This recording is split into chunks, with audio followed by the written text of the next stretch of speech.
Right news in details. Telangana AICC incharge Meenakshi Natarajan ఇవాళ హైదరాబాద్కు రానున్నారు. సాయంత్రం 5 గంటలకు హెచ్సిఏ భూముల విషయంలో ప్రభుత్వం నియమించినటువంటి మంత్రివర్గ కమిటీ సభ్యులతో ఆమె సమావేశం కానున్నారు. అనంతరం గాంధీ భవన్లో ఎన్ఎస్యుఐ నాయకులతో సమావేశం కానున్నారు.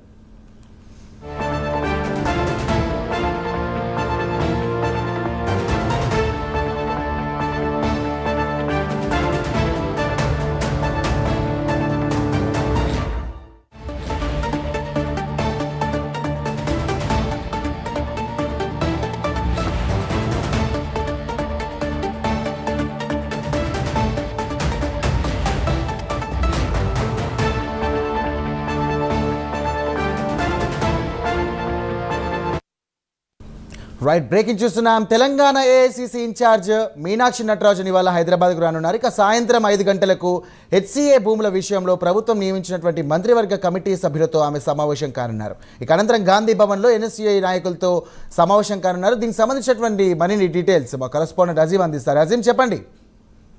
ఈ రోజు సాయంత్రం 5 గంటలకు ఏఐసిసి రాష్ట్ర వ్యవహార ఇన్ఛార్జ్ మీనాక్షి నటరాజన్ ఏదైతే హైదరాబాద్ రానున్నారో, అలాగే గాంధీ భవన్ లో హెచ్ఏ భూములకు సంబంధించిన అంశంపై ఏర్పాటు చేసినటువంటి మంత్రివర్గ కమిటీ సభ్యులతో ఏదైతే భేటీ కానున్నారు. ఈ కమిటీలో డిప్యూటీ సీఎం బట్టి విక్రమార్క, మంత్రి శ్రీధర్ బాబు ఏదైతే కమిటీ సభ్యులుగా ఉన్నారు, అలాగే పొంగులేటి శ్రీనివాస్ రెడ్డి కూడా ఈ కమిటీలో సభ్యులుగా ఉన్నారు. సో వీరితో ఈ హెచ్ఏ భూముల వివాదంపై కూడా మాట్లాడిన చూస్తున్నాం. ఇటీవల రాష్ట్రంలో హెచ్ఏ భూముల వివాదం ఎంత వార్తకు సంతరిస్తుందో మనకు తెలుసు. ఏదైతే భూములకు సంబంధించిన వివాదంపై ఇప్పటికే సుప్రీంకోర్టు, హైకోర్టుకు వెళ్లారు. సుప్రీంకోర్టులో కూడా ఏదైతే ప్రభుత్వానికి కొంత ఎదురు దెబ్బగానే కొన్ని తీర్పులు కూడా వచ్చేసి ఈ నేపథ్యంలోని కమిటీ కూడా ఏర్పాటు చేసింది. అలాగే సిఎస్ తో కూడా ఏదైతే హెచ్ఏ భూముల విషయంపై కూడా ఏదైతే కోర్టులు ఆగ్రహం కూడా వ్యక్తం చేశాయి. సో ఈ నేపథ్యంలో అసలు హెచ్ఏ భూముల విషయంపై అసలు ఏం జరుగుతుందనే ఒక అంశంపై, ఎందుకంటే అది యూనివర్సిటీకి సంబంధించిన భూమిగా అక్కడ ఉన్నటువంటి విద్యార్థులు కావచ్చు, సంఘాలు కావచ్చు, అన్ని కూడా ఏదైతే యూనివర్సిటీ భూములు ప్రభుత్వం లాక్కుంటుందని చెప్పి కూడా విమర్శలు చేస్తున్నాయి. అలాగే ప్రతిపక్షాలు సైతం ఏదైతే హెచ్ఏ భూములను ప్రభుత్వం లాక్కుంటుంది, ఒక రియల్ ఎస్టేట్ వ్యాపారంగా చేయాలని చూస్తుందని చెప్పి కూడా అయితే ప్రతిపక్షాలు సైతం దానిపై విమర్శలు చేసి, అలాగే బీఆర్ఎస్ పార్టీ అధికారంలోకి వస్తే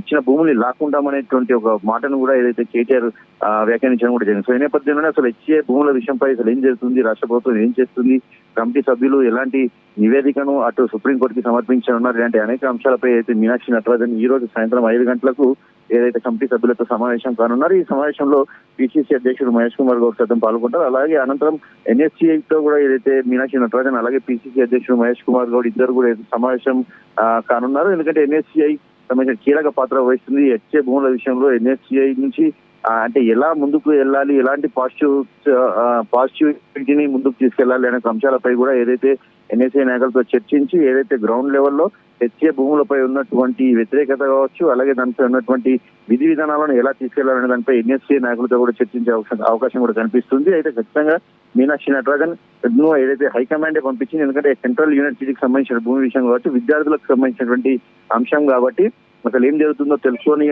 సమస్యకు సంబంధించిన పరిష్కార మార్గాలను ముందుకు తీసుకెళ్లాలని చెప్పి కూడా ఏదైతే హైకమాండ్ నుంచి కూడా ఆదేశాలు వచ్చినట్టు తెలుసు. ఈ నేపథ్యంలో మీనాక్షి నటరాజన్ హైదరాబాద్ కు వచ్చి ఇటు కమిటీ సభ్యులతో కావచ్చు, ఎన్ఎస్ఏకి సంబంధించిన నాయకులతో ఏదైతే సమావేశం ఏర్పాటు చేసినట్టు మనకు తెలుసు.